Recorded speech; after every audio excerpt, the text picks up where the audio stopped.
mua xí nó bay mua xí nó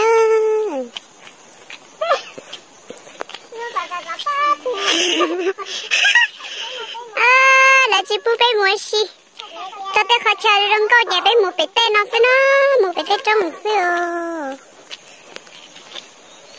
là hành đâu đó xin mà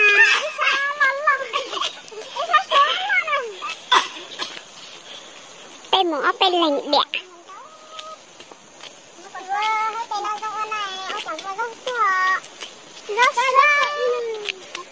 đây có phơi đó là cái này đây nhà nó này nhà nó cắn kia này nhà có xoa này nhà có xoa này nó phải nhà có xoa này nhà có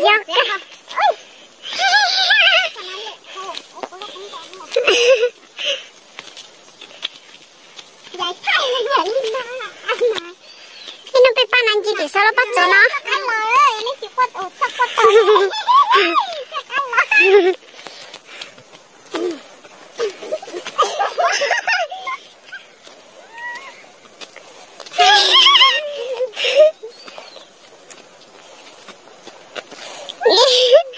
làm với tự dân đó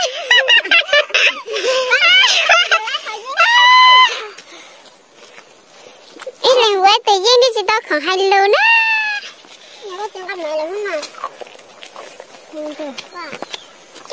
hai lô mà trong gò lý phan nhìn nè lót ta đi hai chị mình nó mẹ cái chuyện nó lên tay có mà hiện cái pha chỉ nên tôi cho không pa nữa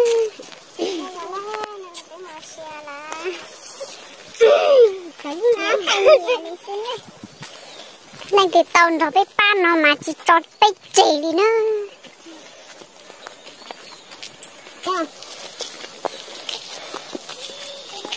mà không lấy những cái nào mà hết đất có trời chị nói như con tôi có thấy cái nó nói chị lúc này dọn tới ra với dọn để thiên nính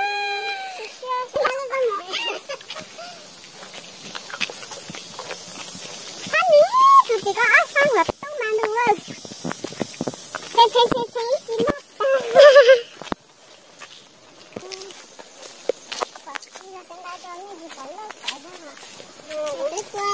mất cái dây sao là cái chơi giống gì anh?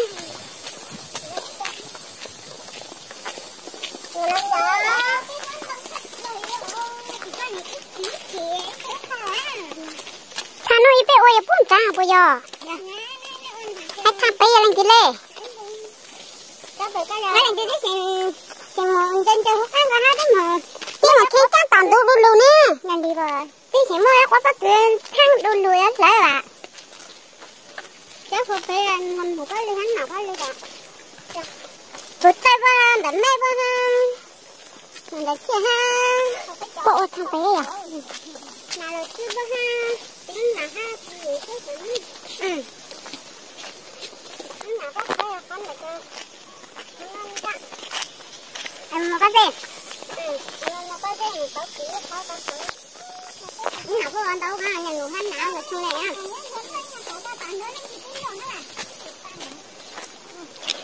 Mong dám đây là chú căng này lấy chú mong bảo đi lại lấy nó mới không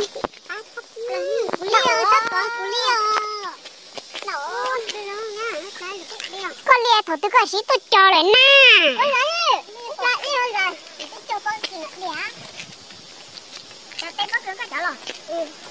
cha con chị ấy cái tu nè nhả vừa nhảy chi nhảy cho tí nó lời chê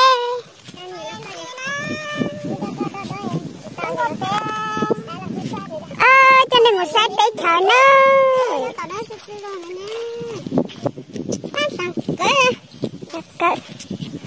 đây bàn xe luôn tháp táo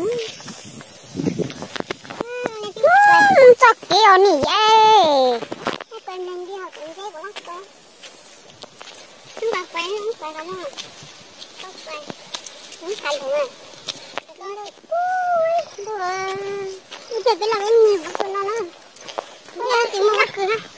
ba này nó mà bả một chút sang cũng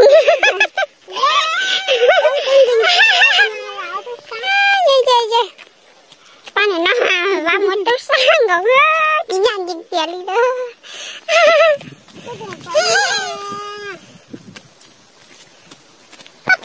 con lần đó có tôi thay thì xịt bẹp bẹp cũng là chỉ tắm non đi nè giờ này mới hay không à nên nhà nên đấy cứ sai ra thế là đi có tí tí là cái nhẹ nó nhẹ lúc mấy tuổi kia ta xí nó cũng chơi lùa mà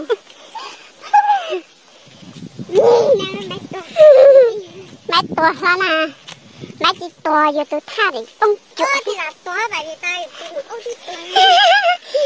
áo tuổi nhiều tuổi người thân họ bóc tiếng có lên làm gì đâu họ là có em lão họ này tuổi anh cầm một bóc thì ta đâu lấy về chơi lấy sạch chậu thì chậu chưa chậu nữa mà không có hết cả ôi à nó nữa phát tay nó nó đẹp ôi nó dạ mà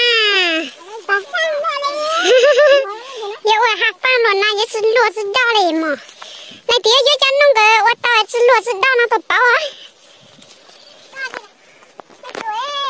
cái thằng bóng mà nhìn đây cái nhìn đây nó đây chỉ bố lên tiền chơi này à luôn đấy chỉ giờ lúc bàn chơi gì mà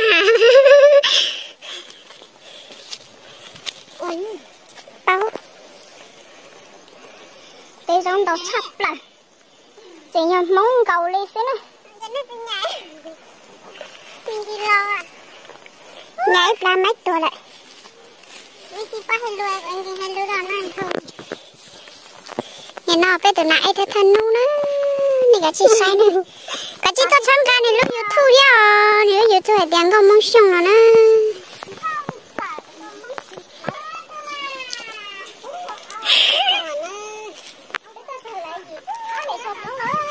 gì nó mà nhớ đấy chọc lời đi nữa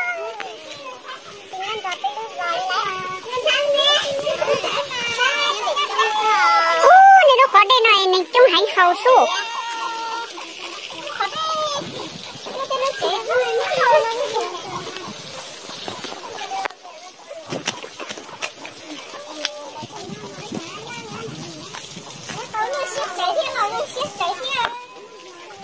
cho nên mình sai lại lúc trẻ à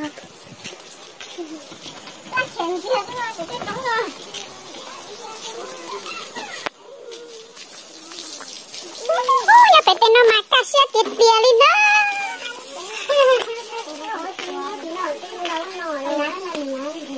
xe bây giờ tao tôi nhớ phải na ha họ tao nói thôi cứ coi ra khỏi trong tao lụp bùa tao mày nhau tao bây giờ tao coi chỉ là bấm mà cái nhá cả cơ mà chỉ có tao hậu lội dính nó để thấy là ui sao cái gì lấy nè cái sao tao nhìn tay nữa nè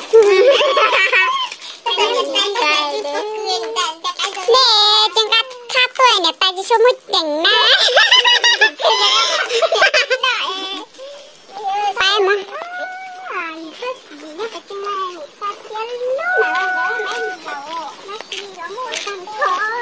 cái này là nắng la bây giờ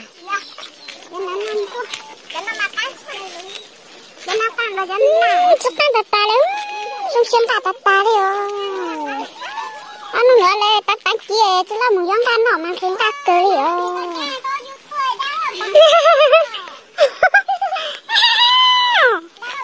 nên mà chả hay đến bếp kia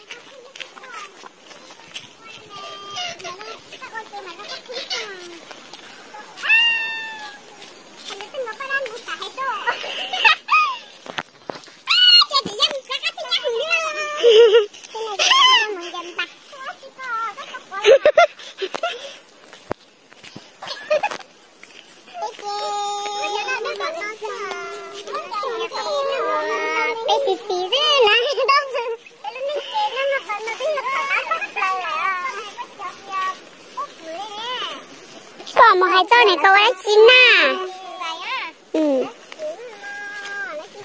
vừa vô lại nhau để con lá. Này sáng tao đó. Điện à. Cái này là xoay chưa? Móc lá gì chứ mà. Cái này sao không móc lá gì này? Mà sợ là điện quá.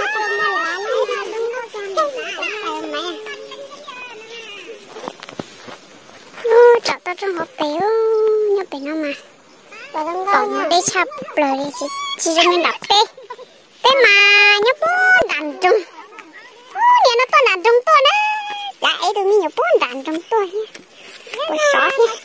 Nè mình nhớ nó đi cho rò nè. Bên lại thì sẽ đi cho rò đi. Nè đã chỉ muốn đồng bóng này tú tôi sợ nó thay nè.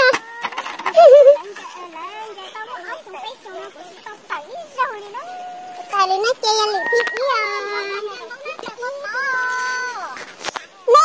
Nè cả chị mù.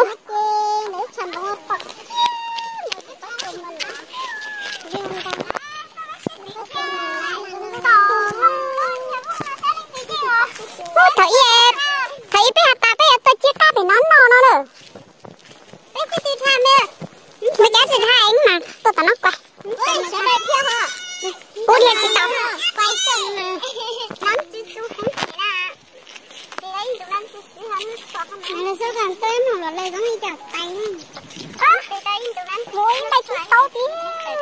Thì chỉ một má cháu anh nữa.